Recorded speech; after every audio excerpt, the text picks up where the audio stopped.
আসসালামু আলাইকুম। প্রিয় বন্ধুরা, জীবনটা খুব ছোট।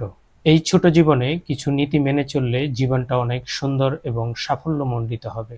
আসুন আমরা শিখি আজ কিছু নীতিমালা, যা আমাদের জীবনকে আলোকিত এবং সুন্দর করে তুলবে।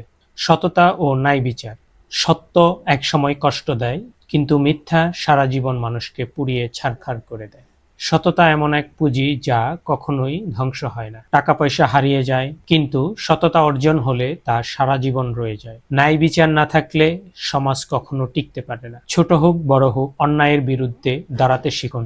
সময় এবং পরিশ্রম। সহজ রাস্তা ধরলে গন্তব্যে কখনো পৌঁছানো যায় না, তাই কঠোর পরিশ্রম করতে হবে, তাহলেই আমরা সফলতার দ্বার প্রান্তে গিয়ে পৌঁছাই। অলসতা মানুষকে ধ্বংসের দ্বার প্রান্তে নিয়ে পৌঁছায়। ভদ্র ব্যবহার, বিনা খরচের দান। একটি সুন্দর কথা মানুষের জীবনকে বদলে দিতে পারে। সম্মান পেতে চাইলে আগে অন্যকে সম্মান করতে শিখুন। আমরা যা দেই তাই ফিরে পাই, হোক সম্মান হোক অবহেলা। মানুষের চেহারা নয়, তার চরিত্রে মুগ্ধ হও। বাহ্যিক রূপ অস্থায়ী, কিন্তু মনের সৌন্দর্য স্থায়ী।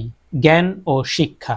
জ্ঞান অর্জন এমন এক সম্পদ যা কখনো চুরি বা হারিয়ে যায় না। আজ যেটা শিখবেন তা ভবিষ্যতের জন্য আপনার সবচাইতে বড় সম্পদ হয়ে দাঁড়াবে। যে শিখে সে উন্নতির দ্বার প্রান্তে পৌঁছায়, আর যে শিখে না সে সময়ের কালের বিবর্তনে হারিয়ে যায়। আর্থিক উন্নয়ন এবং ধৈর্য। ধৈর্য এমন এক গাছ যার ফল সবসময় মিষ্ট হয়। ধৈর্য ধরে থাকলে আপনার জীবনে একদিন সফলতা আসবেই ইনশাআল্লাহ। ক্ষমা করতে পারা আপনার দুর্বলতা নয়, এটি আপনার একটি বড় শক্তি। যে ক্ষমা করে সে ভিতরের শক্তিকে জাগিয়ে তোলে। আল্লাহর উপর ভরসা করুন। মানুষ যখন থেমে যায়, আল্লাহর সাহায্য তখন সামনে এসে দাঁড়ায়। এই ছোট ছোট বাক্যগুলো যদি আমরা জীবনে মেনে চলি, তাহলে আমাদের জীবনের অনেক সমস্যাই দূর হয়ে যাবে ইনশাআল্লাহ। নিজে শিখুন, অন্যকে শেখান।